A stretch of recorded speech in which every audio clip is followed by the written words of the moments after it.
ang GMA Regional TV, One Mindanao. Aniya na mga dagkong balita karong adlaw sa One Mindanao. Muabot sa 11 pesos kada litro nga rollback sa presyo sa diesel ug piso kada litro sa gasolina lauman sunod semana. 9 anyos nga babae patay human maligsan og jeep sa Cagayan de Oro City. Driver gitabangan og kulata. Duha ka babaeng nagjogging gipamusil patay sa duha ka lalaki sa Kulambugan, Lanao del Norte. Sa RTV Presents, mga mag-uuma sa Davao Region, naggagamay ang ihap tungod sa kalisod epekto sa krisis sa lana. Davao Region, nagpabiling dunay pinakadako nga ekonomiya sa Mindanao sumala sa Philippine Statistics Authority. Og klase-klaseng pampabugnaw, patok karong sobra kainit ang panahon. Kini ang GMA Regional TV, One Mindanao. Mayong hapon Mindanao, ako si Sara Hilomen Velasco. Good news na sab alang sa mga motorista kay posible daw gihapon ang rollback sa presyo sa mga produktong petrolyo sa mosunod nga semana. Sumala sa pipila ka oil industry sources, base sa tulo ka adlaw nga trading sa Mean of Platts Singapore o MOPS, posible ang 10 hangtod 11 pesos nga pagbunhod sa kada litro sa diesel.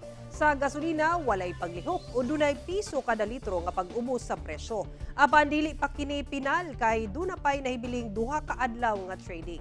Wala pay pahayag ang Department of Energy kalabot sa mahimong paglihok sa fuel prices sa mosunod nga semana.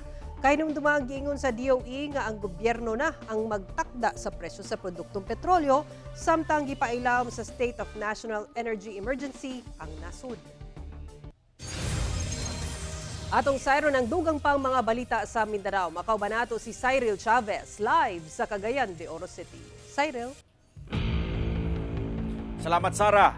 9 anyos nga batang babae patay human nga maligsan og malatayan sa jeep sa Kugon Public Market sa Cagayan de Oro City. Driver sa jeep gitabangan og kulata sa mga bystander. Hasta ang jeep giguba. Aniya ang akong report.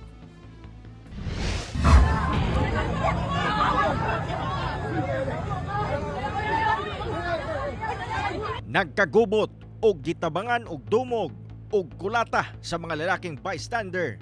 Kining driver sa jeep human ang nahitabong aksidente sa kalsada dool sa Kugon Public Market sa Cagayan de Oro City. Sa video, kita pa ang batang biktima nga nagbuyod sa may ligid sa jeep og naligo na sa iyang kaugalingong dugo. Sa laing kuhang anggulo,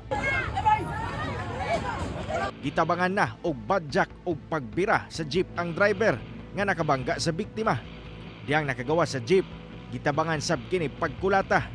Nauwang lang diyang adunay pulis nga mibuwag kanila. Gani, bisan pa nakustodiya na sa PNP ang sospek, wala pa matagbaw ang uban o giguba ang jeep hantod gibalintong.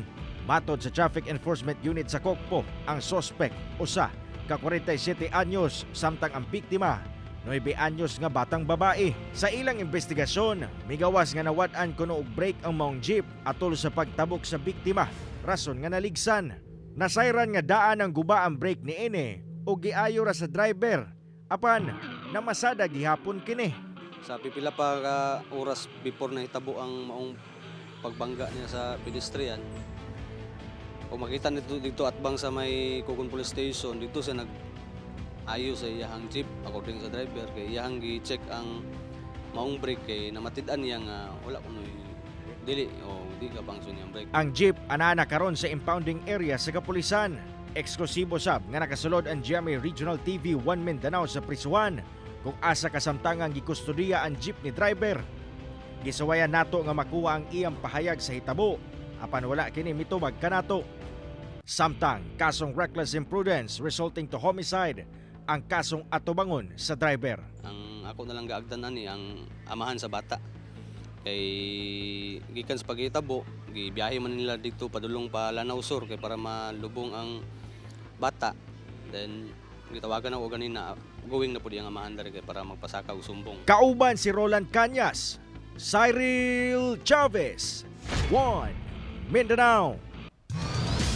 Gibutiag sa Philippine Statistics Authority o PSA nga nagpabiling dunay pinakadako nga ekonomiya sa Mindanao ang Davao Region. Atong sayro ng detalye nini sa live report ni Argil Relator. Argil. Sara, sa 18 ka mga rehiyon sa Pilipinas, ikalima ang Davao Region sa dunay pinakadako nga ekonomiya ni atong tuig 2025. Kiniluyo nga dunay mga nasinati nga kalamidad ang Davao Region sa minabay nga tuig. Sa miaging tuig, base sa Gross Regional Domestic Product o expenditure, nakatala og 5.1% nga pagsaka ang ekonomiya sa Davao Region sa tuig 2025 o anaa sa 1.14 trillion pesos. Kini na ang ikatulong tuig nga nakabot sa Davao Region ang trillion peso economy. Mas ubos man kini sa 6.3% growth rate ni atong 2024. Apan mas taas gihapon ang 2025 growth rate sa national average nga 4.4%. Sa maong datos, ikaupat ang Davao Region sa fastest growing economy.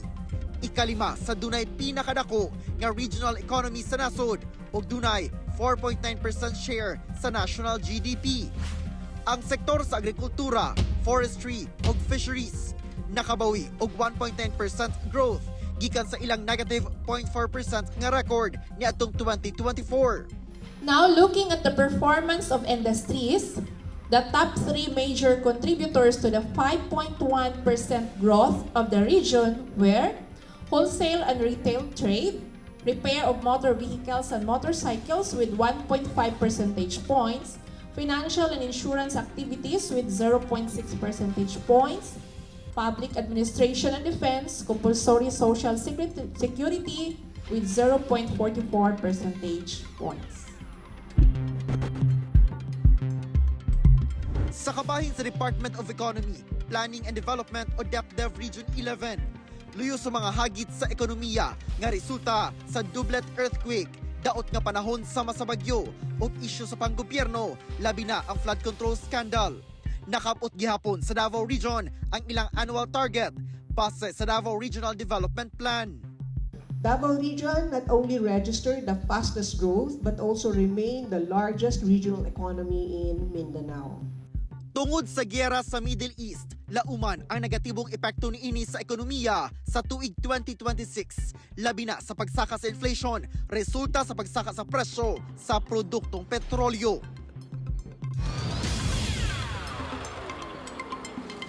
Sara, dugang sa DepDev nga usasab sa mga epekto sa krisis karon sa Middle East, no, o pagsaka sa inflation mao ang pag-ubos sa purchasing powers sa katawhan. Sara. Okay, daghang salamat, Argil Relator. Planting season na sab ang ginaproblema karon sa mga mag-uuma sa Davao del Norte nga nanginahanglan og krudo labi na sa pag-andam sa yuta apan mahal gihapon ang presyo. Aniya ikaduhang hugna sa RTV Presents ni John D. Esteban.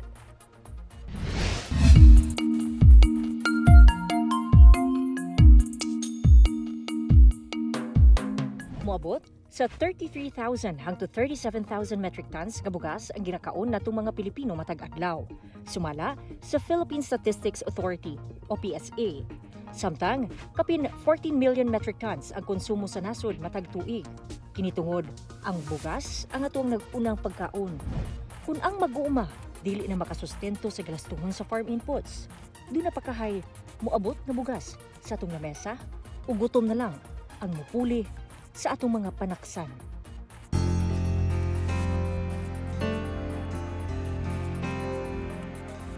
Natapos na ang ting-ani sa humayan ni Aladdin. Laing problema na usab ang iyahang giatubang.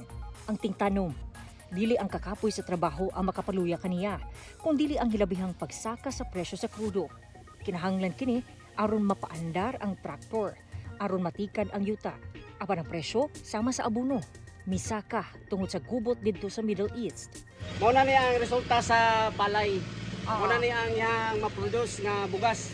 Di from dryer padulong sa milling, sa rice mill, ang resulta mao na ni. Consume na ni para consume na ni sa mga tao. transportation ng daan, ma'am, kinahanglan kaayo na ang fuel. Road palit ang supply or parehanin ni taas palit ang presyo. So, dili na yun makaya sa farmer. Gamay na lang ang farmers ang tanong. Tungod niini, nabalaka ang agribusiness sector sa Davao City. Sumala pa, basin musangko kita sa usa ka supply shock kung dili maksyonan ang kamahal sa lana ug sa abono. Mamiligro ang seguridad sa atong pagkaon. Harder concern, especially for those of us in the agribusiness, is LPG and fertilizer. And fertilizer prices are at risk of doubling. According to the Food and Agriculture Organization, they are warning us of $800 per metric ton. Now, if that happens during the planting season, we are looking at food supply problems by this end of the year. Base sa inventaryo, as of April 14, ang diesel igo na lang sa 40 kaadlaw, 54 kaadlaw ang gasolina, 36 kaadlaw ang LPG, samtang 105 days ang kerosene. Ang pagsaka sa gasto sa produksyon makaapekto sa presyo sa ubang palaliton. Gani sa talaan sa PSA, misaka sa 4.1% ang inflation rate niadtong Marso, gikan sa 2.4% niadtong Pebrero. Ang inflation maong gipaspason sa pagmahal sa mga palaliton. Kini ang pinakapaspas nga pagsaka sa inflation sukad niadtong July 2024 nga anaa sa 4.4%. What we're doing now is really coordinating with the LGU in terms of the food supply, no? If we can collaborate in terms of the deliveries and the logistics, access to logistics, malaking tulong po yun. Kasi kailangan umabot doon sa mga farmers at makakarating sa market. Pag hindi yon wala. So talagang talo ang farmers at baka aabot sa point ayaw na nila magtanim. Taliwala sa krisis, ayuda ang gisaad sa Department of Agriculture o DA. Kaya lang, limitado yung pondo. So yung 2 hectares below na rice farmers, beneficiaries, mabibigyan ng 2,325 each, no? At 2.1 million yon. So yun ang available pondo ngayon. Meron pa kaming 7 billion sa RCEP. Request rin ng DA ng QRF for fuel subsidy para doon sa may mga harvester, at hopefully nakuha namin ng Mayo yun. So para bago mag-land prep ho ng mga farmers natin, makapagbigay kami ng konting fuel para makatulong sa land preparation. Base sa registry system for basic sectors in agriculture, ana sa kapin 59,000 ang rehistradong rice farmers sa Davao Region. Apan matod sa DA11, nag-ready ng food sa mga service na mo, no, sa mga farmers. Dawat na siya sa lahi na assistance sa itong nakudaking amount. Dili na siya padawat sa fuel, 5,000 per farmer po, ma'am. inihap na lamang ang salin sa supply sa lana, samtang nagdagan ang takna. Dunay tabang apan lagi limitado. Ang lana maoy moabag sa mga mag-uuma kung kini mahubas na sa hingpit ug magpabiling daw bulawan ang kabilihon. Kagutom ang mulamoy sa ato ang kaugmaon. Kauban si Jojo Solarte og Bebot Kahes sa kamera. John D. Esteban. 1. Mindanao.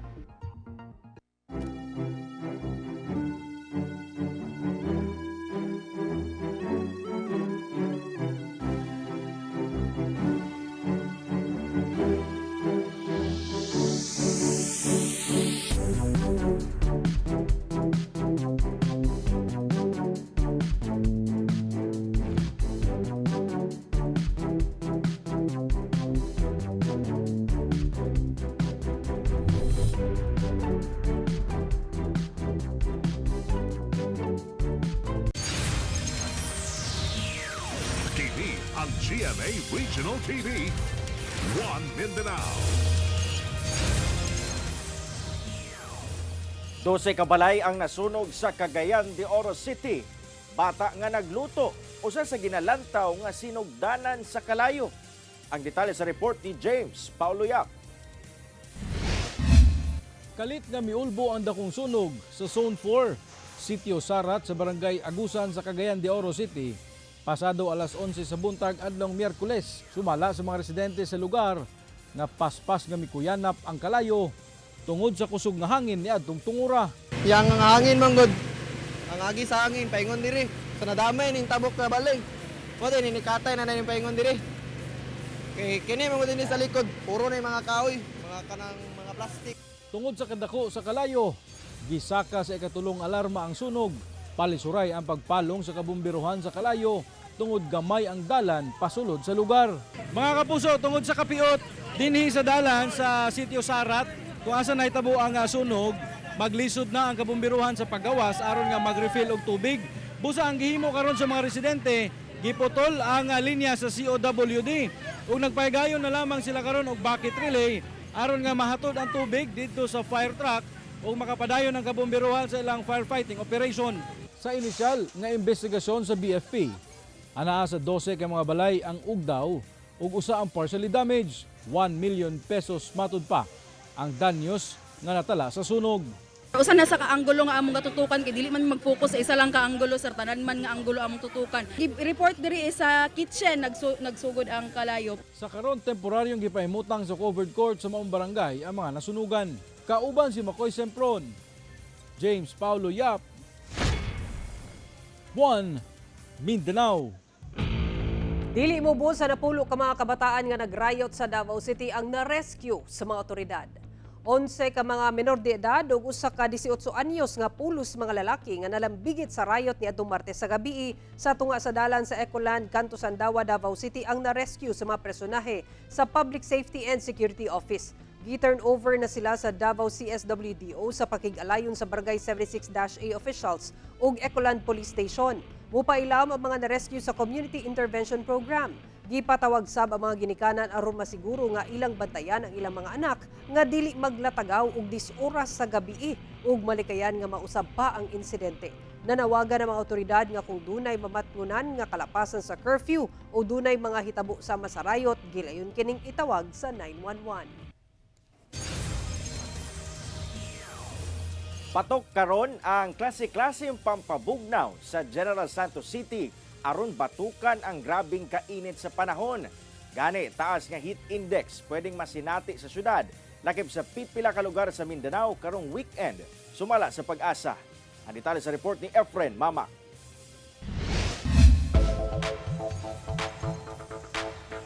Karong naglagiti ang kainit sa adlaw, unsay trip nimong pampabugnaw? Pure buko juice, gulaman, o buko juice nga gisagulan og gatas ug daghang ice. Matik na dinhi sa Barangay Fatima sa General Santos City. Ampay manggod kuno kini sa mga buot magpabugnaw karong grabe ang kainit sa panahon. Mainit ang panahon sir, kaya bumili ako ng pangpalamig. Silabol kayo sa sir so, tungod sa kainit sa panahon.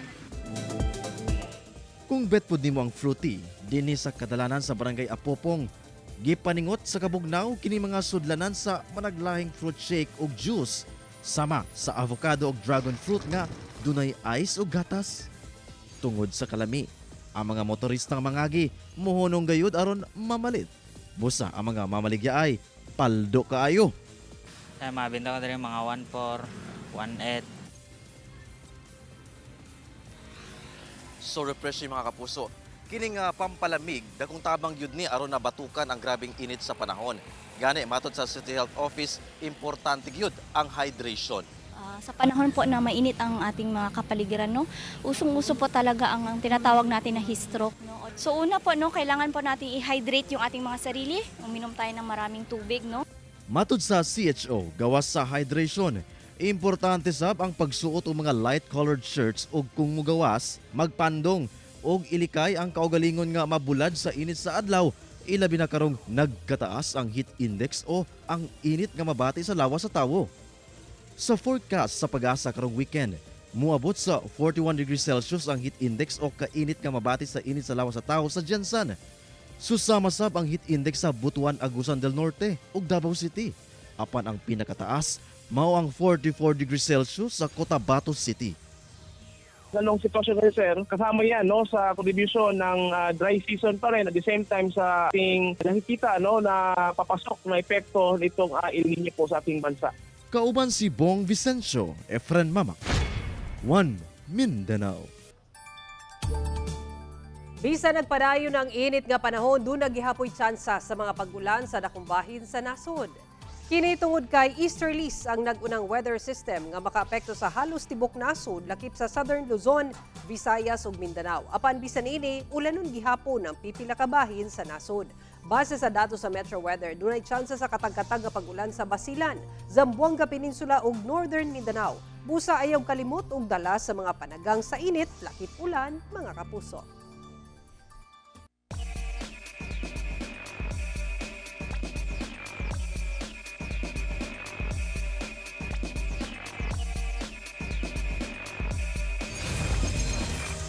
Kasong Crimes Against Humanity batok ang kanhi Pangulong Rodrigo Duterte gikumpirma sa International Criminal Court.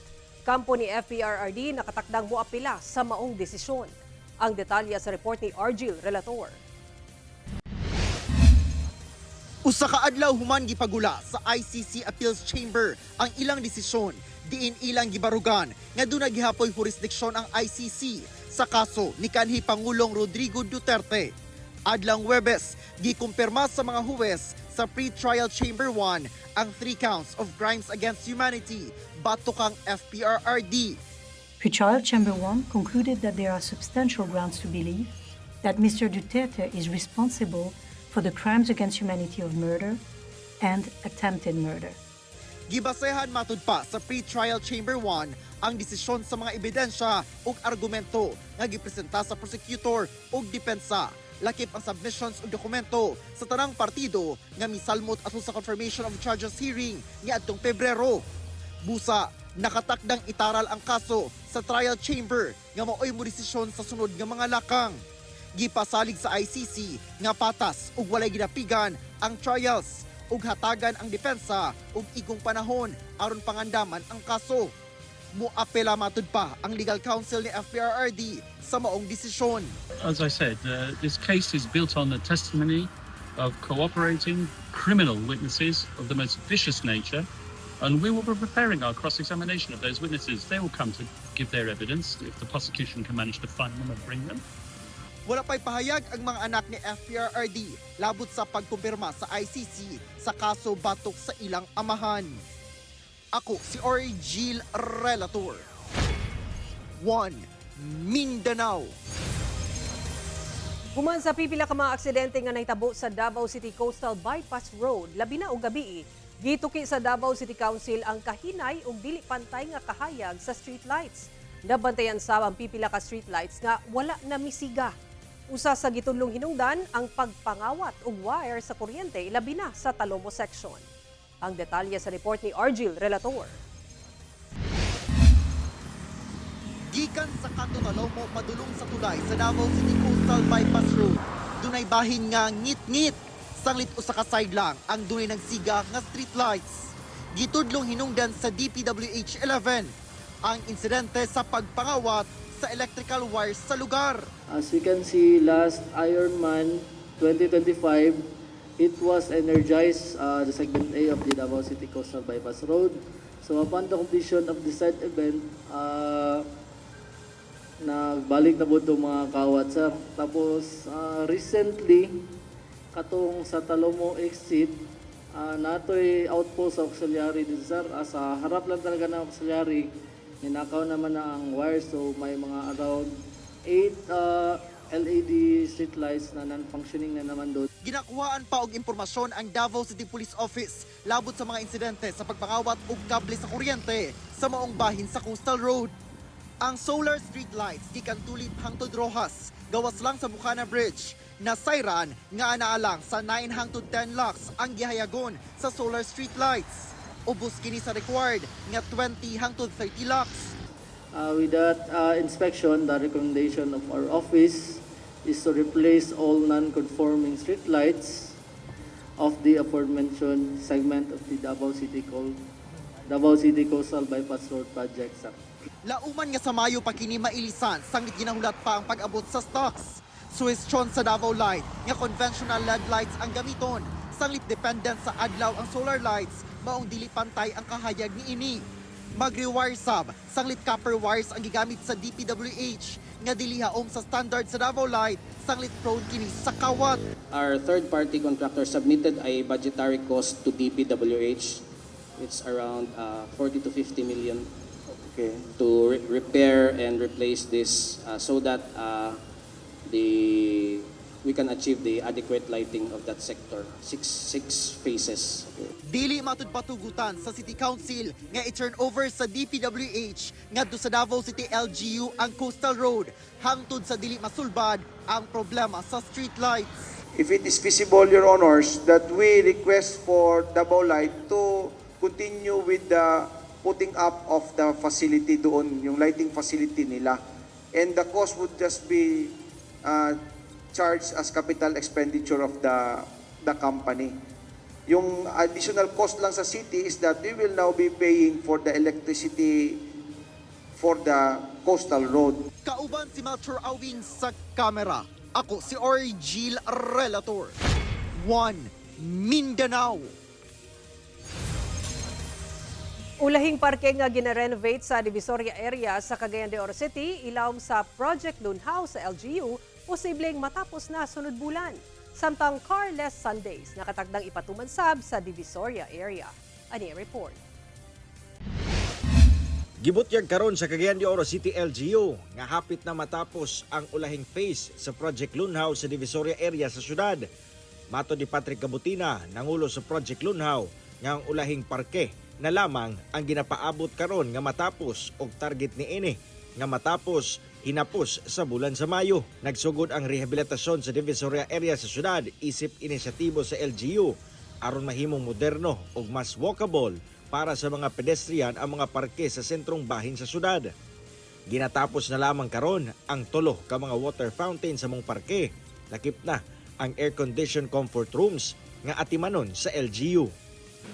3 ka dry deck na fountain nga kung di na to ipaandar ng tubig, maagihan sa tao, nga kung andar ang dancing fountain, pwede magdula-dula mga bata. Samtang, aprobado na ni Cagayan de Oro City Mayor Rolando Uy ang pagpatuman og Carless Sundays sa Divisoria area sa syudad. Posibleng magsugod na kini sa bulan sa Hunyo kung asa pagasirad-an ang pipila ka mga dalan sa Divisoria area gawas sa Velez Street nga usa ka national highway. Ang mga sirad-ang dalan mamahimong bukas na lamang alang sa mga pedestrian nga buot mag-jogging, walking o bisan unsa pa nga aktibidad. Pag ma-open na ng park, maka-implement na punta nga, matag Domingo, kaning atong dalan din ni R.N. Abuela o Tirsuneri, hindi makasulod ng sakyanan. Para early in the morning, pwede ka mag-jogging, pwede ka magdala sa imong bata, mag-strolling. Kauban si Roland Cañas, Cyril Chavez, 1 Mindanao. Dulan 3.3 million pesos nga kantidad sa smuggled nga sigarilyo na sakmit sa otoridad sa managlahing operasyon sa Lanao del Sur ug Iligan City. Unom ka mga personalidad dakpan. Ani report ni James Paulo Yap.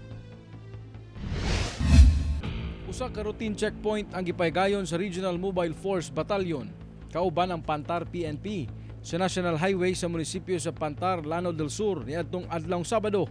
Usa ka elf truck ang ilang gipara o gipangitan og dokumento sa sakyanan ang driver og pahinanti niini apan wala matud pa sila'y napakita sa kapulisan. Dihang giinspeksyon sa PNP ang maong van, nasuta nga smuggled nga sigarilyo ang sulod niini.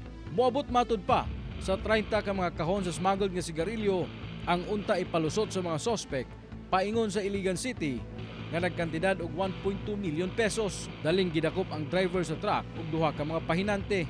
Kani mga sigarilyo is wala mangguni sila buwis, no? They are in violation of Republic Act number 10863 or the Custom Modernization and Tariff Act, no? And of course pertinent provisions of the National Internal Revenue Code. Samtang sa laing operasyon sa kapulisan, usa ka puti nga van sab ang naharang sa usa ka checkpoint sa barangay Akmak sa Iligan City. Aduna matud pay report nga nadawat ang Iligan City Police nga adunay ipalusot nga mga sigarilyo. Nakuha gikan sa maong van ang 53 ka mga kahon sa smuggled nga sigarilyo nga gituohang gikan pa sa Zamboanga Peninsula nga adunay market value nga 2.2 million pesos. Upon plain view nakita ang katong mga maong sigarilyo, no? O wala po siya napakita na mga documents, no? So mao to gi-confiscate dayon ang mga maong cigarette together with of course ato ang Bureau of Customs, no? Samtang gikustudiya sab sa PNP ang driver ug duha ka mga kaubanan niini nga sakay sa maong van. Ginaandam na karon ang kasong paglapas sa Customs Modernization and Tariff Act nga ipasaka sa unom ka mga dinakpan. Wala pa sila'y pahayag. Ako si James Paulo Yap, 1 Mindanao. TV ang GMA Regional TV. 1 Mindanao. Kapulisan sa Lanao del Norte aduna nay duha ka persons of interest sa pagpamusil patay nga nahitabo sa lungsod sa Kulambugan karong semanaha. Duha ka babae nga ga-jogging ang patay samtang laing duha sab ang samdan. Aniya ang akong report. Sa viral CCTV video, makita ang duha ka babae nga gabaklay og nag-jogging. Wala madugay, makita sa video ang duha ka lalaki nga nagsunod kanila. Ang usa nakaitom og sanina samtang ang usa nakahukas.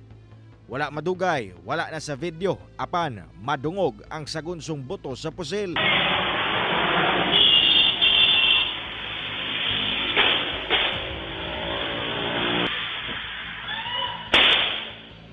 Pamusil patay na diay sa duha ka lalaki ang duha ka babaeng biktima.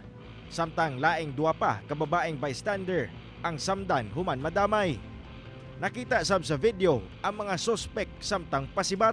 Nahitabo kini pasado lasay sa buntag adlawng Martes sa Purok 3, Barangay Muntay sa lungsod sa Kulambugan sa maong probinsya. Sa karon, dili pa matumbok sa kapulisan ang posibleng motibo sa krimen. Ang kabanay sa mga biktima walay masubay nga nakabangi niini. Mga suspect, nakita natin sa postura nila na yung wala tayo. Kaya ang tingin natin parang mga mga under influence of illegal drugs. Pag Sa karon, duha ka mga persons of interest ang giila sa PNP. Kasong double murder o multiple attempted murder ang atubangon sa mga suspect. May CCTV footage naman nakuha natin. Nandun, nakita yung mukha ng mga suspect. At posible, makapile na tayo ng mga kaso. Ni-condemn na ko at to the highest na katong mga tao nga nagbuhat aniniya dili nako lungan. Ako yung karon sa Northern Council meeting karon sa province. Ako ginin ipaabot ang tanan. Cyril Chavez, 1 Mindanao. It's getting hotter this Sunday kay makita na ang unang bahin sa two-part summer special sa Bubble Gang. Solid sa kalingawan under the sun ang malantawan sa mga kababol.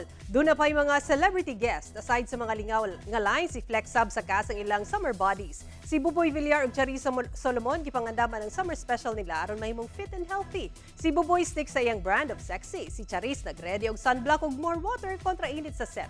Sumali ni Kapuso comedy genius Michael Vigawa sa yearly nga ginahimo na nila ang summer special episodes. Ang pinakaimportante ang good vibes sa cast ug crew. This Sunday, April 26 na ang first part niya na 6 p.m. pagkahuman sa 24 oras weekend sa GMA ug Kapuso Stream. Magsugod na ang GMA Magazine Infotainment Special nga Planet XP sa May 2. Hosted by Miguel Tan Felix, makita na matag Sabado ang Planet XP usa kini ka infotainment adventure nga puno sa kalingawan ug real life experience points. At ang iyang Planet XP sugod-sunod Sabado May 2, 6:30 p.m. sa GMA ug Kapuso Stream. Mamahimo ninyo makita kining episode pag-usab guban pang lokal nga balita pinaagi sa pagbisita sa official website sa GMA Regional TV o bisitaha nga among official YouTube channel o gi-click ang subscribe button para sa pinakauling balita sa mga rehiyon. Ug mo kato mauling balita sa Mindanao karong adlaw. Daghang salamat sa atong mga kapuso sa Mindanao nga nagalantaw kanamog sa atong mga kapuso abroad. Kami ang GMA Regional TV 1 Mindanao. Walay gidapigan, walay giprotektahan kaniadtong karon serbisyong tinuod lang. Happy weekend mga kapuso ug mag-amping kita kanunay.